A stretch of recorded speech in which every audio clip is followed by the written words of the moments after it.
నమస్తే, Bhavat media news కి స్వాగతం. నా పేరు యశ్వంత్. రాష్ట్రంలో విద్యార్థులకు పెండింగ్ లో ఉన్న స్కాలర్షిప్ ఫీజు బకాయిలు చెల్లించాలని డిమాండ్ చేస్తూ హైదరాబాద్ ఇందిరా పార్క్ ధర్నా చౌక్ వద్ద విద్యార్థులు పెద్ద ఎత్తున నిరసన ధర్నా ప్రదర్శన నిర్వహించారు.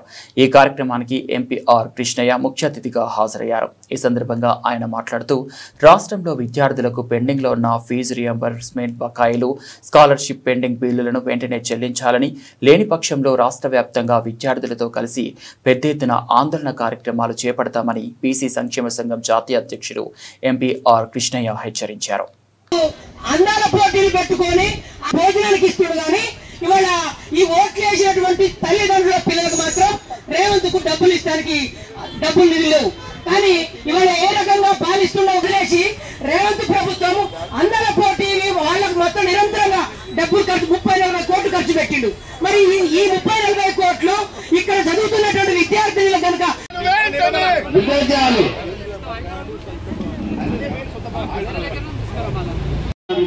మేజర్ డిమాండ్ ఉన్నాయి. ఒకటి, మన హాస్టళ్లకు సొంత భవనాలు కట్టియాలి. అరే ఫ్లైఓవర్లు కడుతున్నారు, ఎమ్మెల్యేలకు బిల్డింగ్లు కట్టిరు, సచివాలయాన్ని కూరగొట్టి ఇంకో బిల్డింగ్ కట్టిరు. గవర్నమెంట్ ఆఫీస్ ఉంది, గవర్నమెంట్ ఆఫీస్ లేని ఏ డిపార్ట్మెంట్ అంటే ఒకే ఒకటి బీసీ హాస్టల్. అంటే ఈ ప్రభుత్వం మనను నిర్లక్ష్యము చేస్తుంది, ఈ వేరే కులాల పిల్లలను పట్టించుకోవద్దని ఉద్దేశపూర్వకంగా తొక్కుతున్నారనేది మనకు అనిపిస్తుంది. మొదటి నుంచి కూడా గవర్నమెంట్ కాలేజ్ హాస్టల్ ఉత్తర్వులు 2008లో కాలేజ్ హాస్టల్ పెట్టాలని అంతకుముందు 2 ఏళ్ళు ఉద్యమం చేస్తా, పెట్టలేదు. కాలేజ్ హాస్టల్ చేస్తే పెద్ద లీడర్ అవుతారు, చైతన్యం పెరుగుతుంది, రోజు ఉద్యమాలు చేస్తారు, అట్లా అవుతారు ఇట్లా అవుతారు, ఎమ్మెల్యేలకు పోటీ అవుతారు, ఎంపీలకు పోటీ అవుతారు, నాయకత్వం పెడుతుందని అన్నారు. అయితే అప్పుడు నేను నిరాకరించాలని 5 రోజులు నిరాకరించే చేసిన. అప్పుడు నా వెయిట్ ఎంత ఉందంటే 70 కిలోలు ఉంది. తమ్ముడికి చెప్పరాలేదు కానీ నేను కూర్చున్న 5 రోజుల్లో 53 కిలోలకు తగ్గాను. దాదాపు 17 కిలోలు తగ్గిన.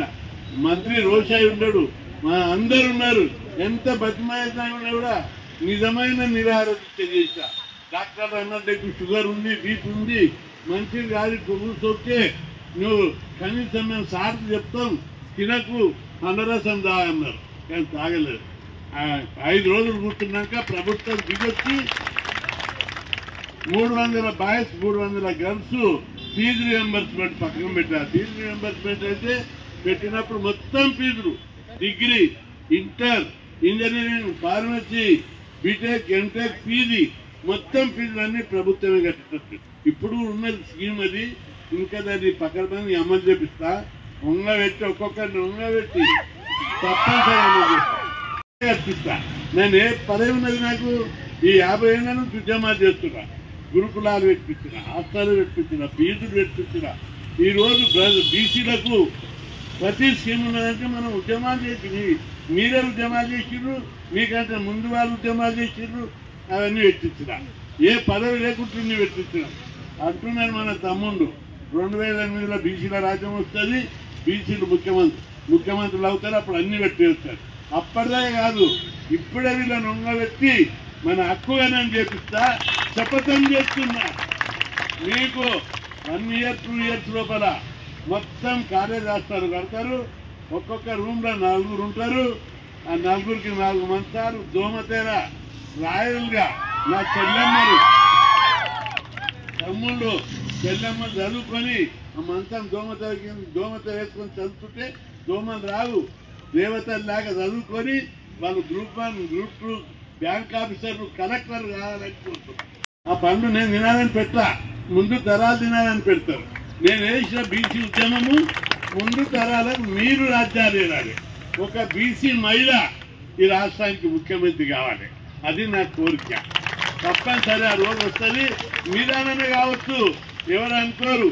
ఒక్కసారి ఉత్తరప్రదేశ్ మాయావతి, మధ్యప్రదేశ్ ఉమాభారతి వచ్చినప్పుడు మన రూమ్కి వచ్చారు. ఒకసారి వాళ్ళు వచ్చినప్పుడు చెప్తున్నారు, ఇట్లా అందరు చెప్పారు, అన్న కొట్లాడి హాస్టల్ పెట్టిస్తాడు, పిల్లలు చదువుకోవాలి, చదివితేనే ఈ కుటుంబాలు బాగుపడతాయని కొట్లాడుతారంటే ఉమాభారతి చెప్పారు.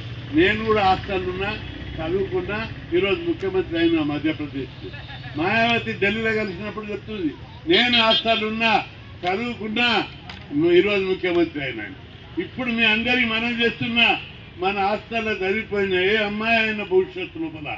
ఎందుకంటే ఒక్కొక్కరు మాట్లాడుతుంటే నాకు అనిపించింది, అప్ప నాకు చెల్లాంటి అంత లీడర్షిప్ క్వాలిటీస్ ఉన్నాయి, భవిష్యత్తులో వీళ్ళు గొప్ప లీడర్ అవుతారు, ఆఫీసర్ అవుతారు, లీడర్ అవుతారు. నాకు తృప్తి కలిగి ఐటీ కంపెనీలో జాబ్ వచ్చింది. నేను 50 లక్షలు సంవత్సరానికి జీతం. ఇంకో పిల్లగాడు అమెరికా ఐటీ కంపెనీలో జాబ్ వచ్చింది, నెలకు 8 లక్షలు. ఇట్లా ఒక్కొక్కరిని చాలా హై ప్రొఫైల్లో మన వాళ్ళు హాస్టల్ ఉన్నోళ్ళు చదువుకొని. ఇంకొక హాస్టల్ పిల్లగాడు సివిల్స్ లో IRS వచ్చింది. బ్యాంక్ ఆఫీసర్లు, పోలీస్ ఎస్ఐలు, గ్రూప్ 2లు, గ్రూప్ 1లు లెక్కలేనంత మంది మన బీసీ హాస్టల్ వాళ్ళకు వస్తుంది.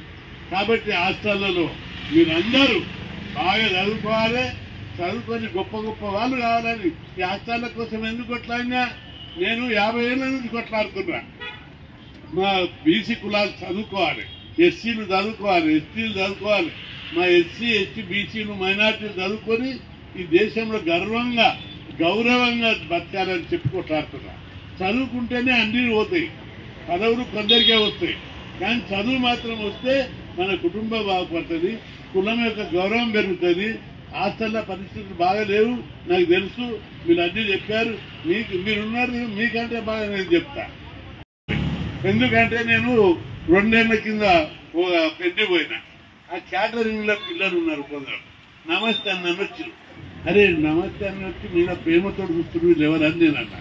ఎవరితో ఇంత ప్రేమ ఎవరు చేస్తారు, నేను హాస్టల్ పిల్లలు చేస్తారు అన్నాడు. వీళ్ళంటే హాస్టల్ వాళ్ళు అంటే అవునా. అప్పుడు కళ్ళ నీళ్ళు వచ్చినాయి. నా తమ్ముడు చదువుకోవాలి, మినిస్టర్ దగ్గరికి పోయి కొట్లాడి పాకెట్ మనీ స్కీమ్ పెట్టాలని పెట్టారు. పాకెట్ మనీ ఎస్సీల వరకు పెట్టి ఆ ఫైల్ అయిపోయింది. బీసీలు ఉన్న ఫైల్ పెండింగ్ లో ఉన్నది. బీసీ బడపల అధికారులు బీసీ డైరెక్టరేట్ లో దున్నపోతుల్లాక జీతాలు తీసుకొని ఆ ఫైల్ మూవ్ చేయలేదు. ఈసారి మూవ్ చేయించి ప్రతి విద్యార్థికి పాకెట్ మనీ వచ్చేటట్టు చేస్తారని చెప్పి మీ అందరికీ హాస్టల్ బిల్డింగ్ల కోసం నేను వీళ్ళంత పైసలు లేవు, వీళ్ళు దివాలా తీసుకుని బయటకి వెళ్ళని ప్రధానమంత్రికి పోయి కలిసినాం. సార్ మీరు ఫ్లైఓవర్లు కడుతున్నారు, రోడ్లు వేస్తున్నారు, డ్యాములు కడుతున్నారు, ఈ దేశం కోసం పుట్టిన ప్రధానమంత్రి మీరు. మన పిల్లలు మన కులం పిల్లలు ఒక్కొక్క రూమ్ లో 15 మంది ఉన్నారు, 2 ఇళ్ళు ఉన్నారు అని చెప్పి బతిలాడితే కృష్ణయ్యజీ మై ఖర్చు లేదు అంటే స్థలాలు అలాట్మెంట్ చేయించు. ఒక్కొక్క హాస్టల్కు అమ్మాయిలకు 80%, అబ్బాయిలకు 60% గ్రాంట్ ఇస్తానని ప్రధానమంత్రి మాట ఇచ్చాడు. ఆ విషయాన్ని ముఖ్యమంత్రి చెప్పిన స్థలాలు కేటాయించారు.